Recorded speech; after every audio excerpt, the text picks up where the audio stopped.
Yes, guys, welcome back to 1-2 TV. First of all, we have to apologize for the tardiness. As you can see in this festive period, we are already struggling with squad depth issues. It's just Saddam and I available and fit to start. December fixtures everywhere. Tough. Yeah, and even then, Saddam had to pass a very late fitness test with a hamstring from paddle. No, From what? from life preparations. Okay, yeah. You were hamstrung by life. Yeah. Nice. And as is always the case during the December congested fixtures, you also face some technical issues like not enough cones, maybe, but also an HDMI cable that suddenly stopped working. So, welcome back. Regardless, we are here to discuss the weekend's fixtures. We'll also preview some of the fixtures coming up. I think there's some big games coming up on the weekend. Yeah. And yeah, don't forget to obviously smash the like button. Keep the comments coming. Keep the comments coming. I can see there's already a couple of you in there. Simonizi, Levi is Levis Muare. I don't know how you're gonna pronounce that. Vinik and Martin Muiti. So, welcome to the show, guys. And Saddam, how are you doing, bro? You good? I'm good. I'm good. You all right? It's I slept late. I wanted to sleep at halftime because Mm, I had seen enough. You thought you were gonna win that game? I was so confident. Mm. We played really well. You But think so? I mean, we can go ahead and just start discussing the game because it's still fresh in our minds. Mm. That's something I don't like doing. It's I don't risky. like recording and giving my match opinions until a day after our match. Why? Because if it's good, then it seems great. Because the The the emotions are feeling high. the feeling of winning is great. Um, so if it was an okay game where we won, then it's like okay, we won that. Nice, let's keep going, right? But then if we lose, then it's like ah shit, fuck this, fuck that. And even if it was a bad game, it feels worse. So the match reaction can be worse. But I feel like that's the beauty about it. Like, I think fresh emotions are the best because Not always the case, I is it? mean, it's more like, let's look at it this way, because we don't want to water down what we feel. We want to, because everyone feels the same way at that particular moment. So we will probably all agree with each other at that particular moment. I Three mean, days later, yes, we'll probably be all settled because emotions are a bit. I was very angry that we drew, but maybe tomorrow I'll be like, you know what, fair enough. no. I can start What I'm seeing saying is, positives. I get where you're coming from, but my feeling is like, yes, I agree in that whatever raw emotions are rooted in the same, base. Like they come from the same place, right? But then an overreaction, either way, negatively or positively, can happen. That's the whole So point. yeah, no, that's not the whole point. I mean, if you want to be on AFTV and react negatively to everything and just curse out everything, Don't react. then They're not negative all the I'm time. just saying that can happen. And then when they win a game, they can Okay, overreact. so you want everything to just be blunt. Not Not blunt, but like blunt, just warm. level, Then what's the equilibrium. point? It's not the point. It's about equilibrium when it comes to match reaction, match So analysis. everything becomes the same. Whether we lose or win, we'll always have like a lukewarm reaction. Not lukewarm, Because if we lose, accurate. you don't want us to Accurate reaction. overreact Accurate negatively. reaction. That's what I'm looking for. Accuracy. Because when you overreact, you lose accuracy. You can be inaccurate. I'm not saying you are inaccurate, but you can be inaccurate. So, for example, if we were to talk about the United Bournemouth game right now, right? Hmm. If let's say we did the show right after the right after the game, the fact that you guys went up ahead so many times, right? You might come on the show having only 1 point gained, and then you will lament the issues you guys have with conceding goals, right? Which is fair, but then it could be an overreaction and say we just keep conceding, we just keep conceding, we just keep conceding. This is all we do. This is all we do. And it's like, okay, yeah, that's fair, but on the flip side, you could also say that you guys are a very entertaining team for your fans and other rivals' fans. Okay, so you think if if 3 days later I say that, you know what, that was a good point, then that's a reasonable reaction. Not necessarily. It depends. What I'm saying is when you have all the facts, and what happens with football, right, is right after the match, you'll get flooded with information, interviews, right, from the managers and the players. Like we have the Bruno one, for example, that we need to discuss. You'll get the stats, what XG or how many corners or how many shots, and so on and so forth. And then sometimes you'll get stats, you'll get interviews after, like a day after the actual game, the actual analysis, that give you a bit more. What's the word I'm looking for? Not insight, but context to why the game went the way it did. And then once you take in that context, you can live with the game more, or you might overreact, or you might get a bit more level-headed and think, okay, I think I overreacted there, or okay, I think I overreacted in terms of over celebrated, and so on and so forth. So that's just what I'm saying. But I mean, 4-4, game of the season so far, I think. Was there a better game? Yeah, it has been a quite dull season, to be honest. I don't think I that's don't think been I a don't think dull we've season. had good games. I think we've had many good games. I don't think so. No, no, no, we have. Our game versus Liverpool, I don't think it was a world class game. I think it was a great game. I mean, it's not For you guys to win memorable. it last I minute, it mean, was very winning. memorable. No, like I'm talking about having a game where there's everything. Like this game, there were like free kicks. There was like almost a red card. I think that guy should have been given. I think Who? Semenyo should have been given a red card. For what? What he did to Casemiro, because Casemiro got red card to something similar last season or maybe the season before. But the thing is, there were so many things in the game. Soft. Same. I think he did the right thing, No, I mean, the referee. I agree. Because, first of all, that Dalo challenge is that is the Oh, to Dalo, not to Casemiro. yeah, that Dalo challenge doesn't get talked about enough in football. You know, like in rugby, you get a yellow for such a challenge, and sometimes even a red, which means sin bin, right? Like it's such a dangerous challenge because you put someone in a position where he can't control his fall. Then, if he falls awkwardly, you can break something, you can twist something. I've seen some people have to break, they break their necks. Who's ever breaking the neck? Tell me. I don't know, but I'm pretty No sure one I've seen. has. No, I have. I have They're seen it. athletes, I have man. They seen it. should react I'm not saying it happened in the league, but I've seen it happen. like And non-league or maybe at home. no, not in the Premier League, but other If leagues. I do that to Naim, it breaks his neck. Fair. Like maybe he hasn't slept.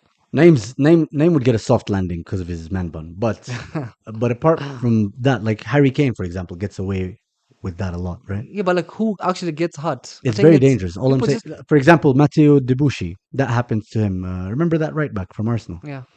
That happened to him. He was out for 6 weeks, right at the start of the season. Someone, I can't remember who did it to him, and he was defending. He was up in the air defending What about a Saka doing it to Tsimikas? what? Yeah, I think Saka. Mm-mm, I think Saka hurt Tsimikas' shoulder. mm-mm. I think he was out for like maybe a couple of I weeks. think they were both challenging for that, and then Simicas just fell off. Anyway, But anyway. the point I'm trying to make is, I understand Semenyo's reaction, and I think the ref saw it that way as well. Okay, I get why you're annoyed, and I get why you'd react like that. So yeah, it's a yellow for both. It's an okay. It's a yellow, but I think Casemiro was unfairly punished then Mm. against the Crystal Palace game. But aside from that, apparently, what's the word I'm looking for? Controversial decision. You guys played really well. I think so. Yeah, I believe so. I think we played, especially the first half. We could have scored a good number of goals. I think Mbeumo. I think he played well, but I think he should have buried some chances. Mm. And I think even Amorim said we lost the game because of first half, because that's when we should have buried the game. Sometimes missing a chance to score a goal is as bad as conceding a chance. You know what I mean? Sometimes you miss a It's chance and then you go easy. and concede a Yeah, it's chance. easy for us to see, for example, Euro making a mistake and us conceding, and not Mbuemo missing a chance. I think those are equal crimes. I think we did a lot of that in the first half. When I saw the lineups, I was playing pro clubs with the boys. When I saw the lineups, I was like, yeah, there's going to be goals in here. Because remember, Bournemouth played Chelsea last weekend, and or maybe midweek, I can't remember. And they no, yeah, it was weekend, and they drew a boring 0-0, right? Well, I can't say boring because I didn't actually watch the match, but I watched the highlights and it was a nil-nil. There's no entertaining nil-nil games. I'm sorry. Yeah, fairs. But with United playing Everton the way they did, the way you guys did, and then lost that game, it was a very low-scoring game. I thought maybe there could be a repeat of the same. Then I saw the lineups and I saw at the back Lenny Yoro, Aiden Heaven, and Luke Shaw, and I just thought, oh no, this is a problem. So explain to me why Aiden Heaven has to start in a Premier League game at the center of defense. I'm sorry, but I think he had a decent game. I think, Mm, I think, I think, I think Shaw cost us the first goal.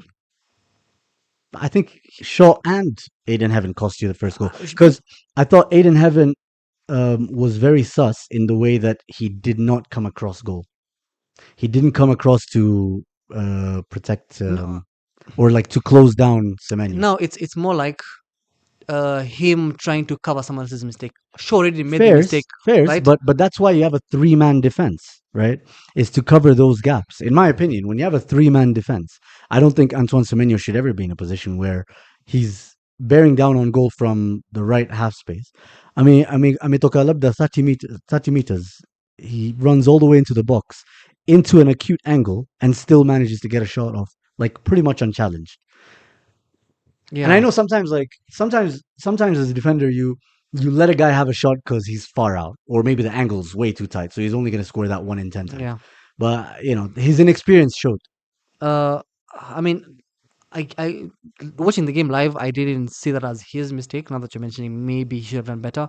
But then again, it's one of those whereby you can easily, like his age and everything, Shaw cost us the first goal. I think Euro had a stinker. Like like you see, Euro and Shaw are the two experienced people at the back, right?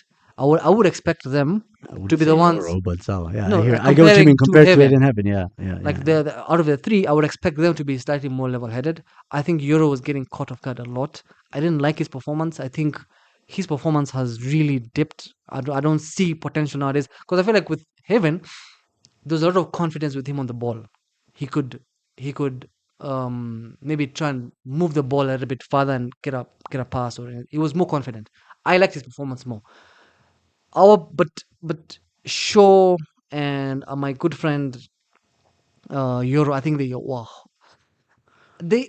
lost the game simply because they were not as aggressive as I would have wanted. Funny enough, when Lisandro came, I think he was also had a stinker because he cost us, I think, the fourth goal, if I'm not wrong. The header, Mm. not the header, the third goal. He like he reacted slowly because the guy just came in. He watched the guy and he didn't cover him quick enough. I would expect him to be on him. I think Lisandro also maybe much fitness and whatever, but I think also he had a I stinker think of it's definitely performance. match fitness, He had a match stinker of sharpness. performance, yeah. Like the guy's just come back Because from a two lengthy goals, knee injury. because two goals genuinely were, I would say he could have done better, considering Where are the other guys? Where Harry Maguire? he's not Where injured. I know, like for how long? How long are we talking? Because we're going into the crunch fixtures now, where you're Um, playing almost I think the link to every other Maguire day. fits. We don't score 4 goals. We don't concede 4 goals. I Maybe. genuinely think we don't concede. But the thing is also, I'll take it as it is. Now, as you said, context wise, as much as I'm angry, our back three was just in shambles, and I think that's one of the things that I think the managers is I trying mean, to. the way I see it is, yeah, they were a bit of a shambles because the Ivan Nilsson goal, for example, the Krupi goal, Yeah, right? Like in a back three, how someone is allowed to just ghost into the center of defense and where they're getting the yeah. shots off. It's Lisandro Martinez, bro. Lisandro Martinez cost us that and game. and and then at the same time, whoever you guys have put there, like Euro, them lot, who's the leader in that? Yeah, It certainly isn't Shaw. I don't think Shaw is that kind of a player in the first place. Maybe mm, maybe he's the de facto leader because of his experience, but yeah. I don't say leader in him. Also, someone who's played a lot of games doesn't mean his experience. And then maybe he's been shit. That just means he has a lot of experience being shit. I mean, to be fair, that's a good point. And also the fact that it was his mistake in the first goal. Ah. Yeah, Like the way he got the bodied. confidence, the The confidence guy and is everything. built like a fridge, but at the same time, like you can push him off like an empty water cooler. Like Yeah, for someone who likes eating, come on, where's the food going? definitely. I He, mean, I thought it was going into his shoulders and his pot belly, but apparently not, bro. so yeah, I'm apart from that, holistically, I'm disappointed that we should have. That was a comfortable game for us. I genuinely think a 3-0 first half, game is over, we're calm, everything is.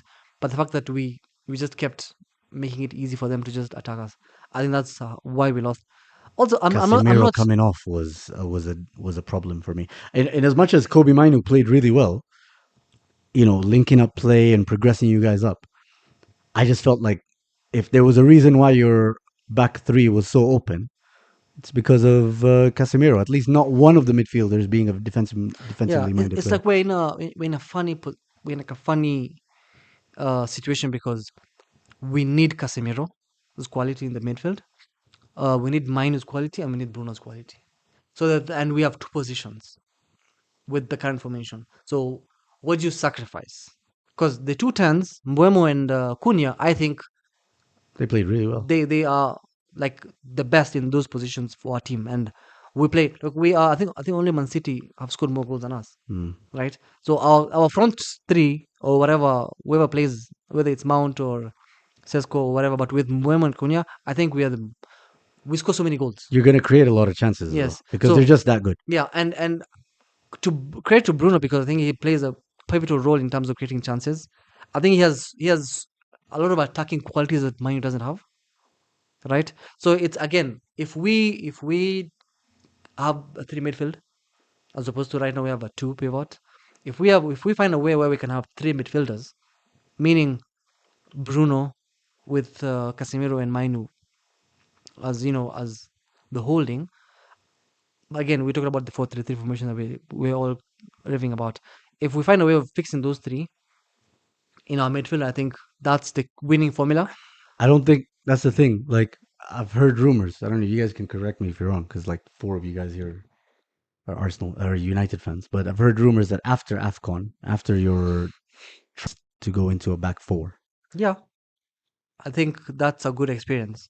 It's a good time for us to experiment with having three midfielders. And I'm looking at Casemiro, Bruno, Mainu, and then the front three is probably obviously Mbeumo is gone, so it's going to be Cunha, Mount, and maybe Sesko, right?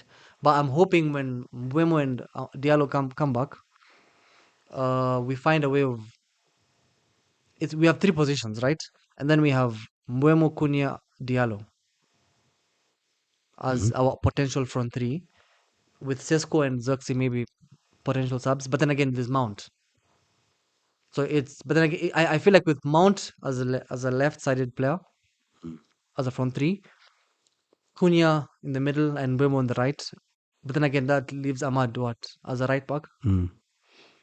Yeah, I mean, I'm willing to see. it's a weird position to be in because if you come back and it works, then where do those guys find themselves in those positions? I Because see I don't. Ahmad. I mean, Mazraoui comes back into right back. Amad Diallo goes into right wing, but then he's now fighting for that position with Brian Buemo, and then there's obviously Cunha and whatnot. I don't mind. I don't mind us having a problem with having two really good players on the right wing. Mm. If Cunha plays well on the left wing and Cisco actually start getting goals, it's Mbeumo and Diallo fighting for right wing, which is not a problem because that's we need to have problems where we have really good players come in like 60 minutes. I get that. Squad depth is obviously key, Yeah. right? But then it's changing the system, and then the system works, and then figuring out those players. I think you guys will have more teething issues and more problems going into January and Feb and whatnot. If you're winning, remember, if you're winning games, there's no problems. Sawa, The only problem comes when we're not winning games. I hear you. Is there any criticism over Lamons for the free kick that he conceded? Not really. I think Like, it's obviously, you have to agree that I have to agree that he made some crazy saves, right, yeah, to keep you guys in the game. he did. Could have been 5-2 or 5-3. Yeah. Um, but at the same time, the fact that he conceded that free kick, like Bruno Fernandes scored a worldly free kick. Hmm. Like he scored one, Clearly, he learned from Rice when they were in the summer together. Um, Top bins, you can't really say anything. A keeper will have no complaints about that. But the free kick that Lamens or Lamons, whatever you want to call it, concedes right through the space between Cunha and someone else, and then his side as well. Poor. That's really poor. It's poor, but it's not bad. It's not. He didn't. The ball didn't go through him. Mm. You know what I mean? Yeah. Like it was a Like he good did strike, not but Butterfingers or it's not something. like the ball is just like Onana type of conceding. I I would. mean, I mean anything about. I get it. I'll The take it. bar is really low. The Yeah, bar is really and low. also to be honest, we should have lost that game if he didn't turn up. So, someone who got an assist and a goal is Bruno Fernandes. First of all, the goal that Casemiro scores, clear match fixing there from Petrovic. But he was sold. He was sold to you guys by Chelsea, right? Is it to Bournemouth by Chelsea? I think, right? He moved there from Chelsea, so not surprising that they do those kind of things there. But Bruno assist and then a goal to drag your team forward, and then the interview with Canal, if I'm not Mhm, mistaken, comes mhm. out. When you read that interview, how do you feel? Oh, just tell the people fast what he said. So obviously he comes out and says it's true that the board did want him to go, but at the same time he kind of implies that none of them actually had the guts to say that to his face and make that move happen. At the same time, there were different reasons. First of all, that he didn't leave. Like, firstly, his family, they were based in Manchester and all. And second of all, he actually loves the club. Third of all, I don't know if he mentioned this as a reason why he didn't leave, but one of the things that he doesn't like is he fights so hard for the club, and then he looks around and he says, literally accuses some squad members of not caring enough. So when you see him drag your team with what I thought was a good performance, like some questions about the goals that Bournemouth scored, whether he let people run off him, but at the same time, that's the risk you give. That's the risk you take if you play Bruno Fernandes and a number 10 in a double pivot, in a midfield too. So that's what's going to happen. He's not built like that. But then obviously you get the benefit of what he does up front. So, you know, The thing is, you've been on this pod and you've said it's time. well, And then he you've also been on this pod and said it's not time. He actually deserves way more appreciation and credit for what he's done. the thing is, he's a frustrating player when things are not going well. But when things are going well, factually, he's the best at creating chances. There's no And doubt. and and the thing is, the fact that he cares for the club, I think everyone knows that. I think he's the only person from all his time. I think since he came, Hmm. I think Bruno has been the most consistent player in terms of effort. He will him being the most creative player and still the one player who covers the ball the most or something, or covers the most distance, like tackles, like having those stats up there shows you he actually cares about the club. The fact that we have so many we've had so many players during his era, um, who genuinely not care about the club. We can talk about Kina Sancho and Rashford, and that's factually those guys. I was gonna say those niggas. Those guys genuinely I don't mean, you care. wouldn't be wrong, right? What are you implying? Because you'd be able to say that So as a black man. You're allowed to say that to other black I guys. wouldn't be. What do you mean? I wouldn't be wrong. You wouldn't be wrong. What do you mean by that? What do you mean by that? You wouldn't be wrong if you said that. Then sawa. So That you're that still agreeing? So you're applies. agreeing the niggas? I mean, that's what you're saying, right? No, do you agree with me? I don't disagree. What the fuck? Hey yo. They're black, Anyway, right? anyway, anyway, anyway. Simnaitan able. I mean, Sasa, if it's if I okay. go like if this akhi or if this kelb or something, You wanna I'm allowed to pass? say You wanna that. pass? You want to pass for what? Saying the I was given a pass by a proper black guy, not someone like you who's Hey, undecided. proper. What do you mean? Proper man, not like you, bro. Someone whose lineage actually went through slavery, Do I bro. call Kajok? He's a proper nigga. Nah, I don't count that guy. But he's That guy. Sometimes he's Arab, sometimes he's Sudanese. I don't count. Anyway, but yeah, they didn't care about the club, and they yeah. showed it, right? And Mara, they deleted their Instagram or something. They released statements and whatnot. Bruno just essentially kept his head down and go. And sometimes, to be fair to him, he called out players who were. He called out times when. Sorry, he called out the team when they were playing shit. Yeah. And he also, to be fair to him, when you guys were playing well, he said, "Let's not get carried away" and stuff like that. But Also on the pitch, when you can clearly see him giving. Sometimes I think it's too much, but still, remember when Sancho was telling him stop mourning, yeah, right? uh, That is exactly the difference between those two players. One wants us to actually win, and he will do anything he for us to doesn't moan win. for the sake of moaning. He moans because he fucking cares. Yes, but Sancho will just mourn because I mean, the thing is, I mean, he in the interview he didn't necessarily say anything we didn't already know, yeah. right? It wasn't groundbreaking, but it does leave Ruben Amorim open for discussion. Why?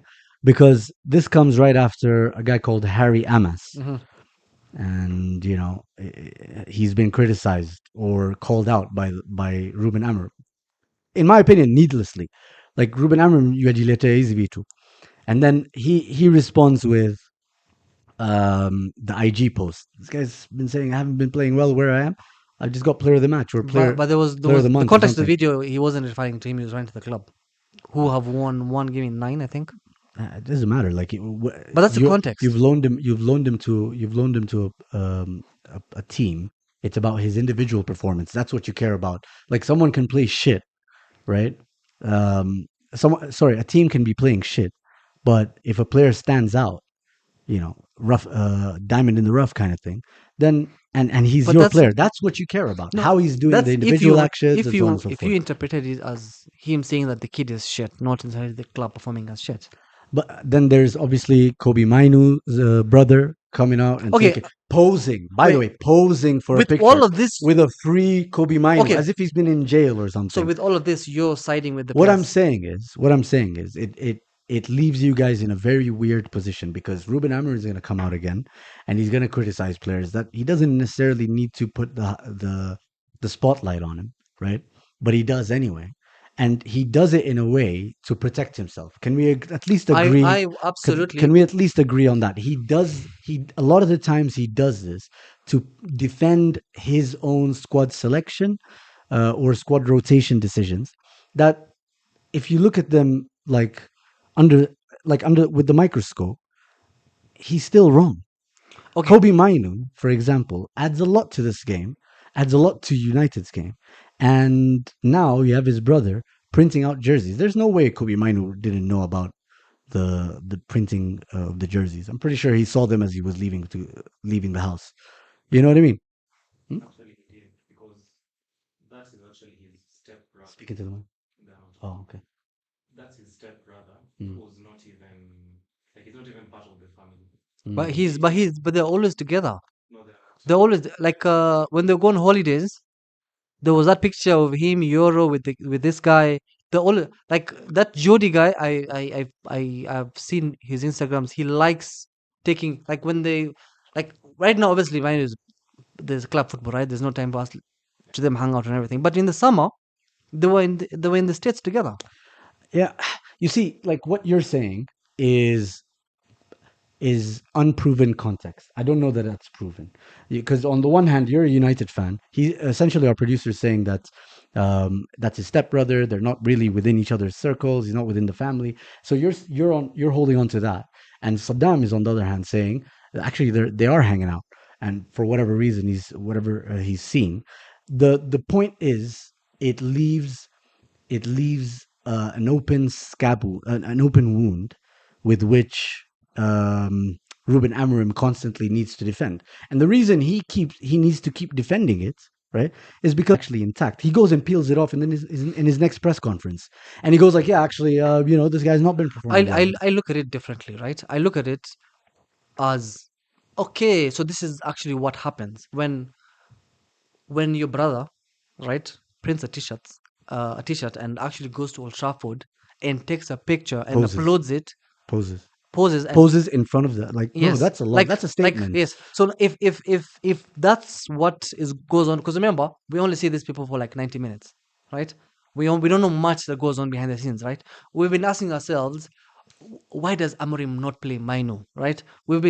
Sometimes we think it's technical reasons, but the thing is, we've seen so many stories before of relatives affecting the brothers who are Mm. playing professional, right?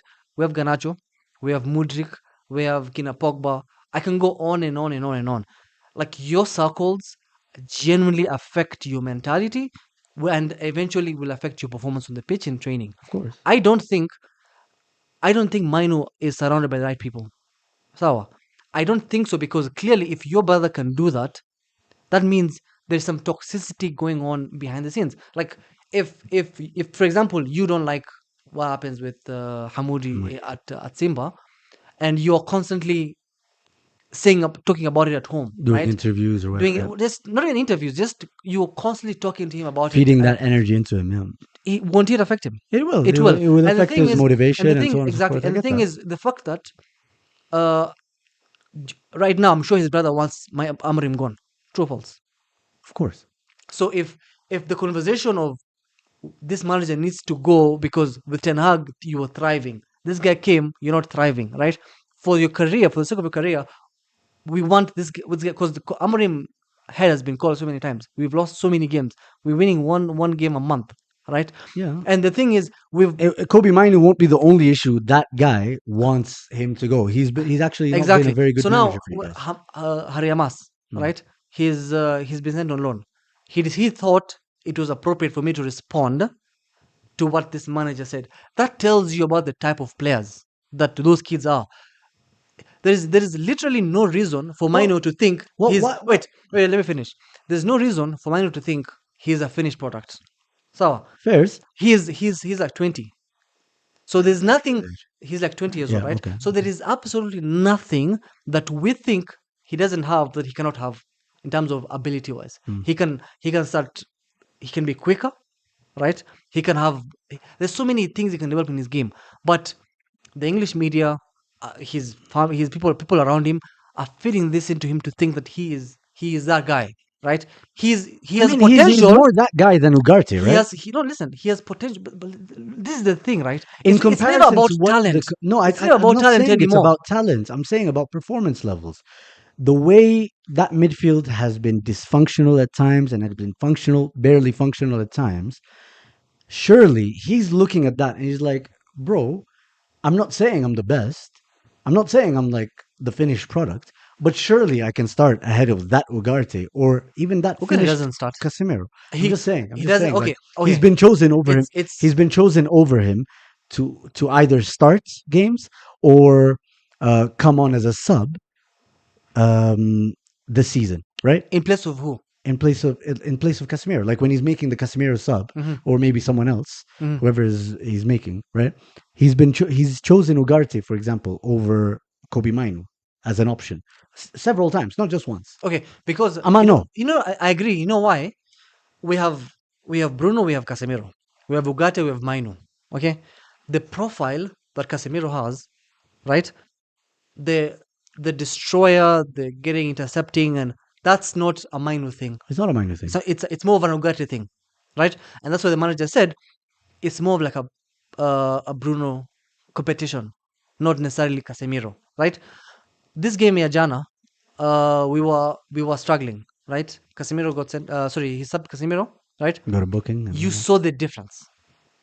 Like you saw the difference of what he brings offensively, but also you saw the difference of what Casemiro brings defensively. Mm. It was felt, right? So it's not like we can start with that. Sometimes, maybe if we're playing a smaller team, but then again nowadays Yeah, we are for the smaller example, teams all the time. when you played Grimsby, did he start Kobe Mainu? No, but I feel like that's too early on for us to like. I think things are I'm now just saying settling, there's games where he could have but rotated. So I but understand his brother's frustrations and I understand Kobe Mainu's frustrations. But at the same time, it's not about whether he plays or not. It's about how Ruben Amorim allows himself to be criticized. He goes back and forth with reporters during press conferences, right? He has like an open debate when he doesn't need to do that. He sometimes he makes something out of nothing. in a press conference or an interview, and it's like, hey, bro, Now, tulize kidogo. no, that's Just, you know, his don't mistake. bring heat on me. His mistake. Cannot, in the interviews, those are just what he says. He could be language thing, whatever. I don't Bro, care you're about the that. manager of Listen, I don't Manchester care about. United. I don't Like, care so much you're the about that. managers. Let's be real. You're the manager of the biggest club in many aspects of how you value a biggest club, right? Of England, if not the world, right? And there's always going to be media around you. There's always going to be media looking for answers, looking for some sort of like hint at um, drama or issues, and then you go and give it to them. You go like it's a freaking charity home, and you just every Sunday, yeah, we're gonna feed all the homeless. But We're gonna give you everything. but that does, Here's Mainoo. Here's that Ugarte. Here's doesn't Bruno matter. Fernandes. Here's That Casemiro. Here's wouldn't matter if we're actually performing. That's what ah, I'm saying. Like the main issue is us performing on the pitch. What happens on the pressers and everything? If we were winning right now, if we won 5 games in a row, right? It doesn't matter whether Mainoo starts or not. well, would you say you are performing? Because, for example, right now in your last 5 games, you've drawn two, We haven't won lost two, in and like lost. no, You we have lost lost one recently. game in like In the last nine five games Premier League or 10 games, games. you've lost one in the last five. I'm looking at the form table right That now. You've that's drawn two, won two, and lost one. uh, So you're not exactly, ripping up trees, pulling up trees, and saying, "Yeah, we're actually doing bits here." You have to be fair to you guys. we You have have improved. climbed up the table, right? You're 2 points away from top four. Forget about You're the two table. points. Forget No, about the table. I'm the talking about table is performance important. wise and the system working. I think there's tremendous improvement No, in terms of stats. statistically, I mean, you're the second highest scoring team along with Arsenal, right? Obviously, you've conceded like a A bunch, lot, yes. but it does matter because when you are performing, when things are starting to steady, and then you go and throw in some drama, you go and throw in some But press still, think, conference, oh, bro, it can unsteady it or it's de-steady. you're What's not the new word? to this. It's English media. We The have been in same, this bro. situation before. They will always bring something. You cannot control that. Mm. Whether you're winning trebles, whether you're doing what, there's always going to be something fed because they want drama. That will always happen. The most important thing is us getting performances. If we win 5 in a row, whether Mainoo starts or not, it won't stick, right? Maybe things are sticking more right now because, well, we are not performing as well. If we lost this game, Jana, right, with all this issue, and maybe we lost maybe 4-0, we didn't score a goal, the conversation right now will be him That's against players but or that's whatever. if buts and maybes. I No, mean, how I'm much saying time are the you going to importance spend of here? I'm saying the importance of the performance. The performance and us winning games is the most fundamental thing. It determines everything else. But that's results based analysis, and you see, No, that's you definitely don't want to do that here check on it. a podcast. No, You might want to do that, on TV where you're given 5 minutes or no, 3 minutes. no. Listen, I'm saying this agendas, the press agenda and the media agenda will only work if you're struggling. If you're Okay. winning games, so now if I'm Amorim, what should I focus on? Hmm. I should focus on what works with the system. And clearly, Casemiro and Bruno are the best Right now, they're fit the right best fit. now. Yeah, I'm not going to argue If I against say that. I'm gonna put Bruno and Mainoo, I will struggle defensively significantly Hmm. because there's so much that Casemiro brings. And funny enough, I think Casemiro is much better offensively as well. I think he's cool. He gets more goals than Mainoo. I mean, from set pieces, yes, I can understand That's that. that's the whole point. Yeah, So fair. like That's just what about the Casemiro experience he brings has. in is significantly more than Mainoo. And if you put Bruno on if we now say okay fine, is it Bruno? That's not even a question. Mainoo would be lucky to ever get to Bruno levels in his career. He would be lucky. So now what we have on the table is we have two solid players. Non-negotiables. They start. Yeah, in my opinion, non-negotiable. Now, Oh. the thing is also if Mainoo now develops the aggressiveness and the reading the game and learns things from Casemiro because as I said, he's young. He can have that in his game, right? If he goes on and develops that in his game and learns from Casemiro, so that he is the future. Casemiro is not, All right. right? Well, You cannot start fighting the manager right now of a player. Casemiro is what, almost 40. I'm just saying it's going to be very interesting on, what he's going to do now. You guys go to a Villa away, and Casemiro's just picked up his fifth booking, Yeah, if I'm yeah, not mistaken. he's gonna miss. He's going to So miss yeah, that beat game. So Mainoo and Bruno, it's and going then to be we'll very see. interesting. We're And going then to we'll see. see. Also, something else, right? When Amorim came, Casemiro wasn't a starter. Casemiro was actually he had physical problems. He was slower. He was overweight. He had so many things, right? And he's won how many Champions League? 3. He's a. What did he do? Did he tell his brother to go and print t-shirts? He worked hard. I, He worked hard. I don't know if Mainoo told his No, brother, no, but but you no. know it It happened. tells you the environment. Casemiro, you didn't see. We've seen players where the wife comes on. Thiago Silva, the wife was shouting when he was dropped or whatever, right? Mhm. But we've seen Casemiro. He worked hard, right? He didn't need. He earns more money than everyone He else in the stopped pitch. making doner kebabs, and then you know, He and put eating in his own he put stuff. in the work. Yeah, Listened to the manager, found a way of how he would fit in this system, and now he's undroppable. So what does that tell you about Mainu? He is the one with the problem. The thing is, he's too young. The things around him, I think the whole stardom, and I think also he's kind of affected Euro in a way. 'Cause I feel like Euro is also having. I'm serious. you're saying he's a bad egg and he's badly influencing. To mine prior to this his brother issue, which we can't even really link to him. He's literally done nothing. He hasn't posted anything. He hasn't talked to the media. Oh, he has. He has. When What do you mean? when did Mainoo Oh my days! actually You guys, come out outwardly and Mainoo make a himself. statement about interviews or you, you you know guys didn't see the post. which post? Which post? You're gonna have to go and find it. No, Well, no, no. as you do that, let me read some. Let me read some comments. First of all, yes, Mbugua 2443 is right. Let's get those likes up. I can see we're currently at 33. So let's get those likes up, guys. Smash the like button. Let me read some comments about this stuff about United. So obviously, Patrick Itati, big up to you. He says that this is the biggest show. Mr. Gashishio says, interesting that Zuhum would say that because of all this, all his Arsenal commentary sounds sponsored, despite the facts. For example, everything he has ever said about Saka. What I think he's talking about overreactions or whatever. Um, Frank Majichafu says, "Can you talk about Gyoktua?"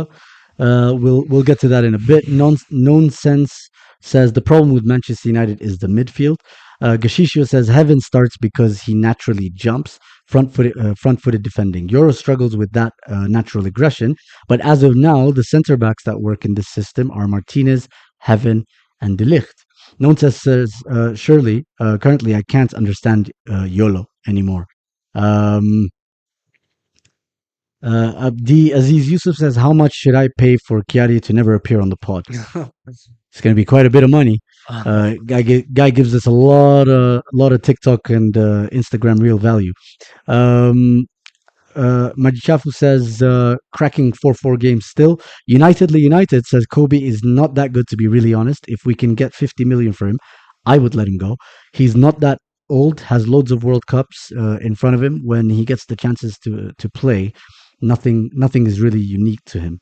Yikes! That's I thought I'd see more. Before I forget, you told me he's never done anything. On September, during the peak, him being dropped and everything. Have you watched Whiplash? No. Okay, so it's a movie about a drama. Yeah, so it's a movie about a drama who has this teacher guy who teaches him, and then there's like he's so mean like, on the student, right? And it's such a legendary movie. And then somewhere along the way, how the movie actually ends is the student betrays the teacher, right? By saying something he did. I don't know the actual details, but he ends up getting the teacher like Fired or whatever. fired or jail or whatever. Reports what like the teacher was mistreating the students, and it led to one student committing suicide. Yeah. So Yeah. like Yeah. Okay. So he That's posted a a picture. cryptic. That's a cryptic message. I'm sorry, No, but but that's not public. It's a cryptic message. You have to read into that. And remember, that September period is a very interesting point you bring up because I think that's when the transfer window was still open, right? September 3rd is when it closed. And he was very publicly stating that not publicly, but like through agents and whatnot, cryptic again, but still, he wanted to leave. And Ruben Amorim blocked that. So what's he blocking him for? Because he says he's going to play him. But then he didn't really start playing up until end of October, if I'm not mistaken. rightfully so. towards Whiplash. Like, see, obviously you watch the movie and you know how it ends. Yeah. Like, it ends, like, not necessarily in a good way, but like, it ends with them having the performance. Basically, it ends with them kind of like resolving their relationship stuff. Yeah. So But there was a friction, yeah, and he was trying to. Anyway, Just saying. I Anyway, hope.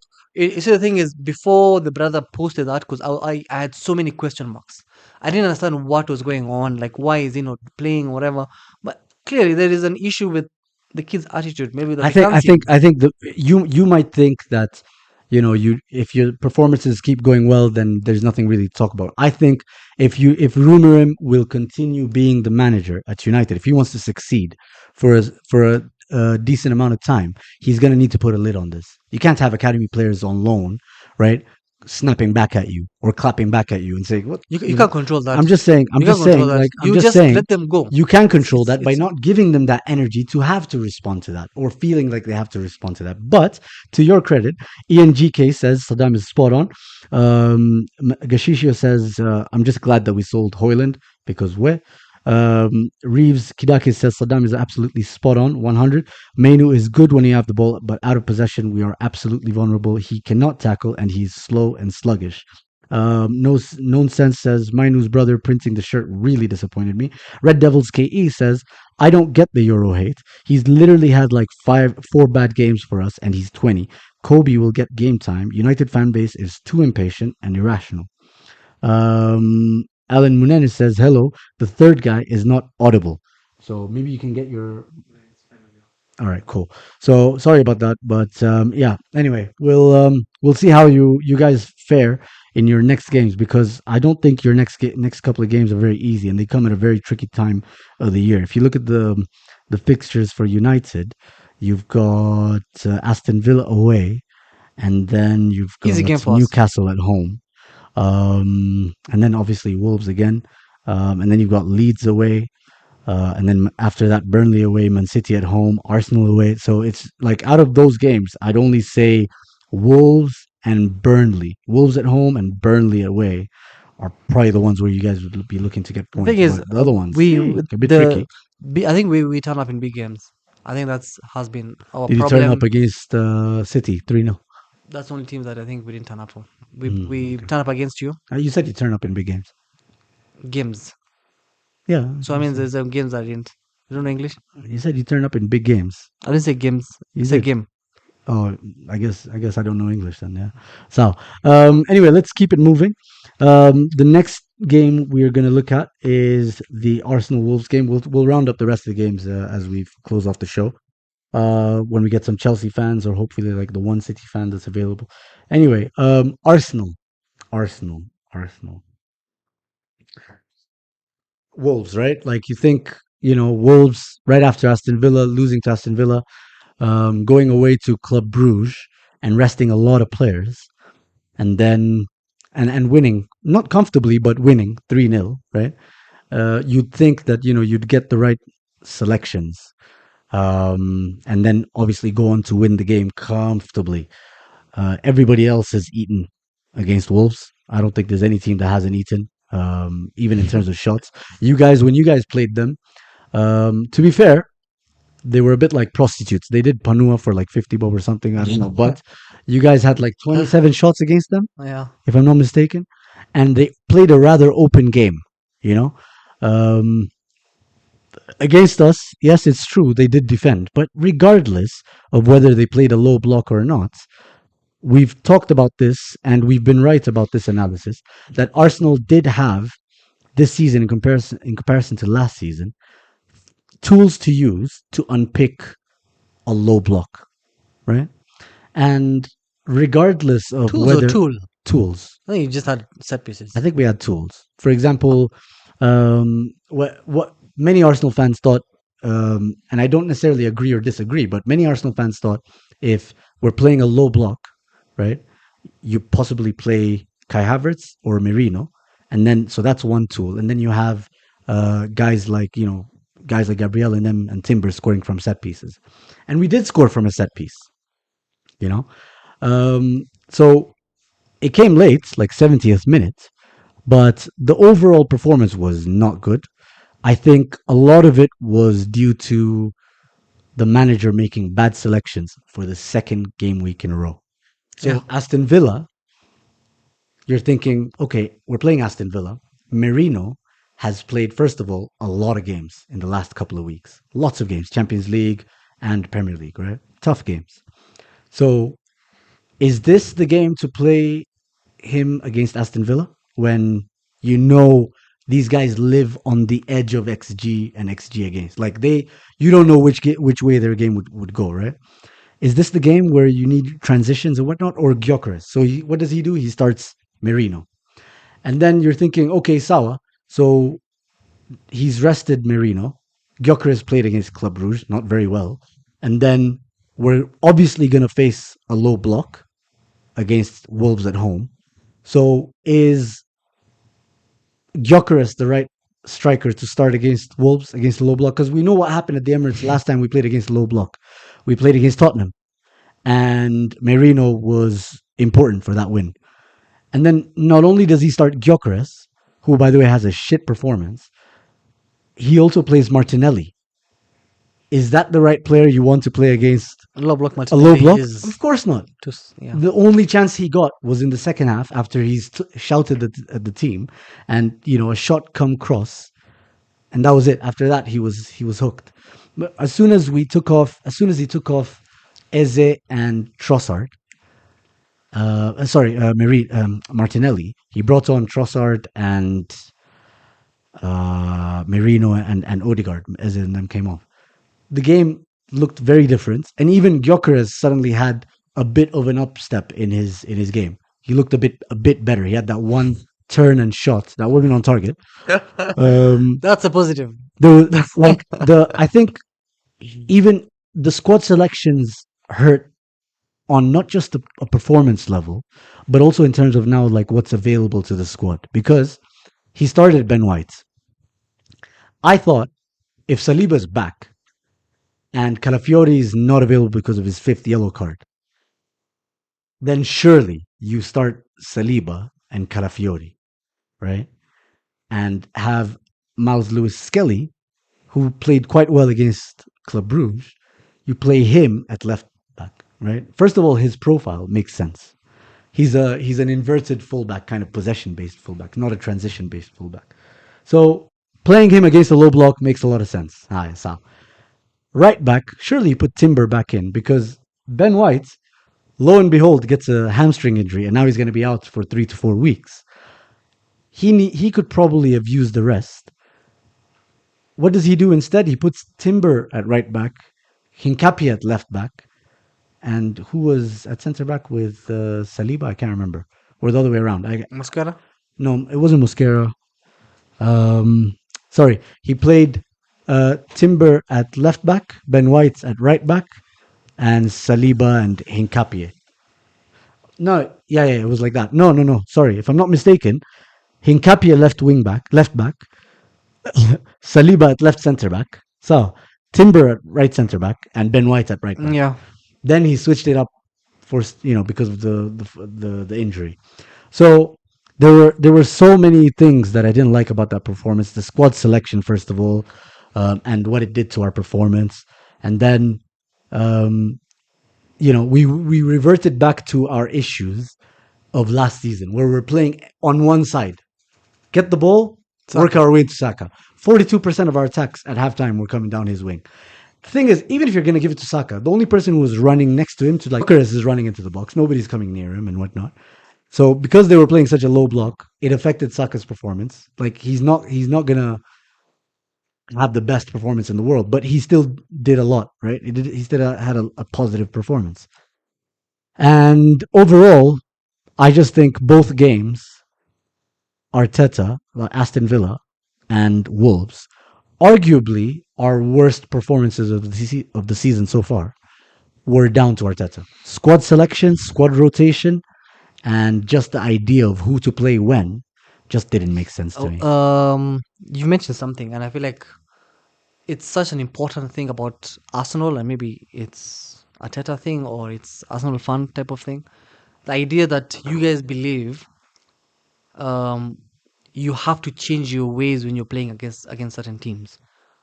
In terms of like, this player should be playing against this type of players. When I'm looking at winners for the last 10 years, when Liverpool are winning, when Man City are winning, it's not them, it's not the team that is challenging for the title that prepares for the small teams. It's the small teams that prepare to how to beat the big teams. Obviously, yeah. But the fact that To their credit, by the way, just Wait, quickly, Wolves, fair play, man. They defended really well. But anyway, carry on. yeah, like the reason why Merino is should be playing against certain teams, but Nelly cannot play. Like you have this obvious limitation to me that says your team is not a title-winning team because you don't have a first 11 that can beat anyone. I think last year Liverpool, their first 11 could beat any single team. They don't need to change this person because of this weakness. Man City, when they're dominating, Man City could beat any team. Like it's not we don't sit and talk about our manager today has he put Trent left back. He put like you have this you've kind of complicated things to try and fix your inability in terms of personnel, right? I like that idea. I like that idea because I don't think it's Man City or Liverpool that's a good example. I think there's another example that's better, which is PSG. PSG on any given day, as long as the right players are fit, not the right players, but the players are fit, like you have Douin and the important players. As long as those players are fit, they can beat any team on their day, right? And obviously, yeah, we can say any team can beat any team on their day as long as it's their day. But I think it's an unfair criticism on Arsenal fans. Why? Because Arteta has wanted to build this kind of squad. Why? Because he likes to cater for certain teams in certain ways, right? So he likes different types of profiles for defenders. He likes specialist defenders. He likes utility defenders that can cut across the back four.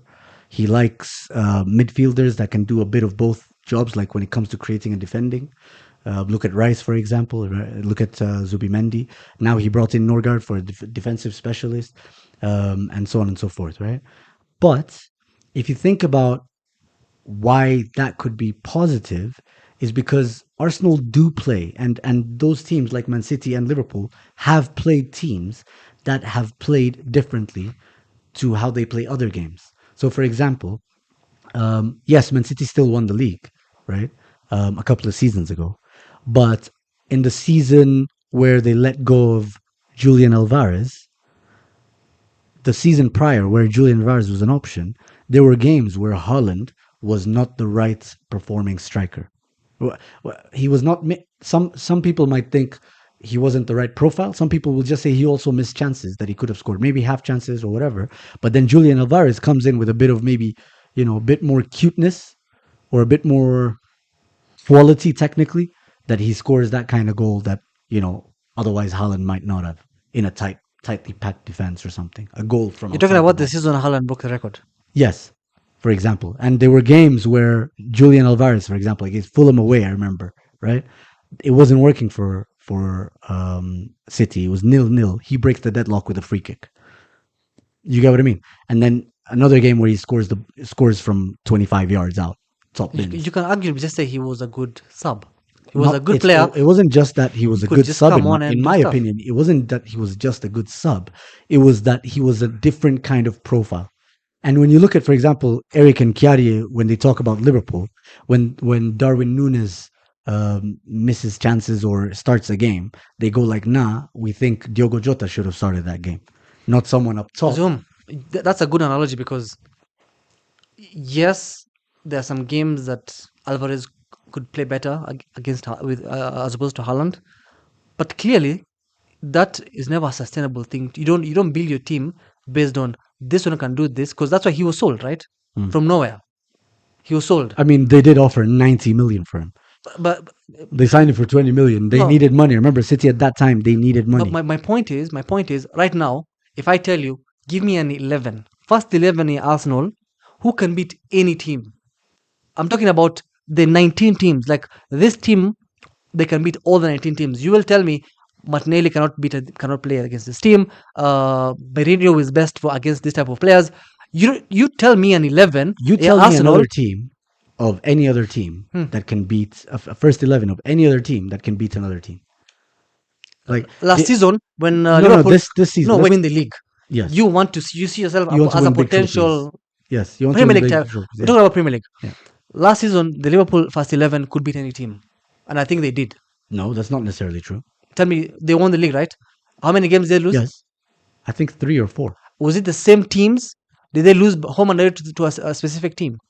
Because you have lost home and away. I don't know. I don't know if they lost Okay. home and away. I mean, who has that information top of their mind? Okay. But like for example, But they had did an lose. 11. Wait, they had an 11 that they just needed to work. They never said Gravenberch cannot play this game because of a profile of in this team is doing this. I mean, it was an 11. You're looking at you're comparing Martinelli, for example, to a Gravenberch when Gravenberch is our Rice or our Partey, for example. At that time, we needed Partey every single game. We needed Partey. How often? So you're comparing, for example, That's one. no, Okay. You're comparing the wrong kind of profile. If you want to compare a Martinelli kind of squad player, right? You're comparing Martinelli with a Luis Diaz because there were games where Luis Diaz was not the right fit for that game. They were thinking someone They've else. never. I don't think. I'm sorry, but I don't remember. There were games where, for example, Darwin Núñez was not the right fit. They were like, no, that needed a Diogo Jota. I don't think so. Yes, It's I all think about so. availability. Probably Liverpool would have told I don't us think that. it was about availability. I think it was about the right Okay, profile of player. Zoom. Something else. Your first 11, right? I think Saka, Rice, your two centre backs, Timber are the players who would start regardless of an opposition. Obviously, yes. Sendio. Ah, yeah. So you have 5 and drop up players, maybe 6 plus the keeper. I think that applies 6. to every team. Wait. Huh? No, it doesn't. Why not? I'm saying you like with all players available. All players With available all who players are available. For undroppable. example, if I'm talking about my team, Hmm. with all players available, I have an 11. Unless someone is not available, I can't say these two should alternate based on opposition. We don't have that, right? You have at least 4 or 5 players. You're saying Gyökeres and Merino should alternate based on opposition. Yes, right? and Kai Havertz. And that's what I'm saying. Those are not those that no one has ever won the league like that. People have you. That shows you don't have world class players who would win in the league. You're trying to make it work. We do have teams that have won the league like that. We have. What are you talking about? How Tell are you me. forgetting Tell me. Antonio Conte's team? He could play different. They he had could the have same different- 11. No, not the Bro, same 11. They had Alonso, they had Moses, they had Diego Costa, they had Kante, they had I think Jorginho. They're like, bro, and their those, first and those 11. players were rotated. You think those No, players? but We're talking about Eden Hazard was part of that team, for example. Zoom. Right? Exactly. So you're telling me Pedro Neto? Sorry, not Pedro Neto. You're telling me Pedro, Willian, and Hazard played every single game they could. That's what I'm saying. Like No, they Zoom. had players. The they difference. rotated. The difference between rotation. The difference between rotation. Marcus and- Alonso, who was also another left wing back for that team. Luis Felipe. Alonso played almost all the game unless The consistent left wing back for that team. he's injured or something. But he was like No, when no, they no, were no, fit. no. Who'd they have at right wing back other than Victor Moses? Honestly, can't remember. Was it Paulo Ferreira or something like that? That Portuguese right wing back Like- or something? Ona. No, I think what you're is there anything confusing is- unique about your team compared to those teams? Yes, is that it's versatile. So now this is the problem. Is it I versatile don't or think not? it's a problem. No. Because Is it versatility or inability? Because you could say, I see it as my players are limited, right? Mm-hmm. They're limited. So now I need 2 players to try and do what one player does. Mm-hmm, So you want Gyökeres and Havertz and Merino because they're not complete players. They're not complete players. They're players who have certain attributes that they can fix. do you think any player is a complete player? Saka to you, for example, would play regardless of your position. Rice would play regardless of your position. Are we talking complete player in terms of who starts or complete player in terms of profile? For example, right? When you talk about a complete player, is a player that is good for any game state. Low block, transition game, can do anything. Cross, score, pass, whatever, right? Defend, and so on and so forth. right? This is something you guys just discovered. Arsenal fans came up with this analogy. I'm sorry. Before Arsenal fans. How did we come up with this Before analogy? Arsenal fans, before you people started coming up with this conversation as this player is good for low blocks. This player is good. We never used to have those. We had good players and we had okay players and we had bad players. So Arteta's revolutionized the way we look at players. no, you guys are revolutionized. Revolutionized. Exactly. Did I stutter? Fuck off. there's the Akuna revolution. It's Listen, you would rather have 3 strikers who have weaknesses, right? Clear weaknesses. There are games you believe Gyökeres should not play, and I don't think that's the type of a team. I don't think that's the type of player that you should spend. How much did you spend on? 60 million. I don't think you spend 60 million on a striker who you already know that cannot play certain games. If you're buying a player, if you're building a team, he spent almost $1 billion, right? You're building a team. You don't build a team based on this one can do X, Y, Z, this one can do A, B, C. So let me bring these 2 players. You need players who can do come on, if it's a striker, right? Diego Costa did not need to be dropped certain games because it's low block or just whatever. No. Haaland does not get dropped because it's a low block or whatever. But he has those games where he's inefficient. Listen, Is it not true? it's Is a it not game true? situations. Is it not true? But he bangs. He Thing bangs is- regardless. Like No, if he you're choosing. bangs. He bangs when you take a step back and look at the whole season. But there are games where he's inefficient. And that's okay. My points I'm saying is that just because you don't think it's the right philosophy, what you have to agree upon is that Arteta, the way he's built the squad, is not a bad thing. First of all, if he did not build the squad in that way, in the seasons where we did finish second, even though we didn't necessarily push for the title the way we should have or the way we would have wanted to, we maintained standards. Standards in terms of finishing second, standards in terms of, for example, having a good defense and having a decent attack and finding solutions, right? Because of our versatility. So, if Arteta likes that versatility, then that's what he likes, and I support him. When you look at, for example, a Pep Guardiola, it's an unfair comparison to make that to first of all to Pep Slot. Guardiola. No, not Slot. Slot doesn't have specialist players. Last year. Last year is an anomaly. Like if you think about it, we both sat here and agreed that Okay, Klopp. off the back of Klopp, because Klopp Klopp is also has specialist Wait, players. another thing. First 11, Klopp. Their front three was the same. The midfield was the same. Their back four was the same. Me and you can even say that first 11 offhead. And then what happened? What happened? Let me finish. Let me finish your thought. What happened? Don't finish my thought. Zoom, what happened when he brought Zoom. on Firmino Zoom. for Darwin Núñez? Wait. And then suddenly there was a drop off between Mane and these man. Listen to me. And Salah. Listen to me fast. Is that any surprise? Listen to It's me. because he has specialist players. You're not listening to me. You're not I listening to what am. I'm I'm trying to say. listening. You're I'm responding listening. before listening.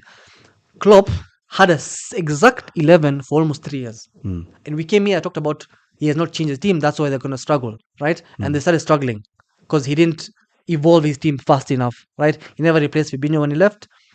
And my point is, when you want to challenge, he won Champions League and Premier League with the same 11.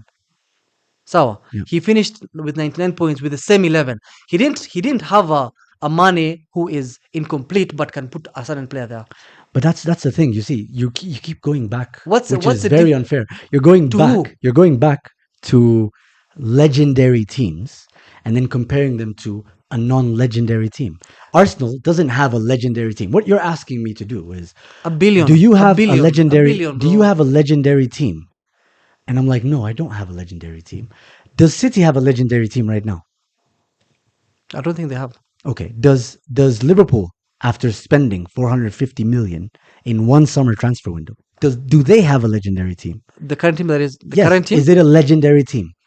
No. There's a few legends. There's a few legends, but is it a legendary team? Is it an iconic team that you're going to think back and tell your kids about? No.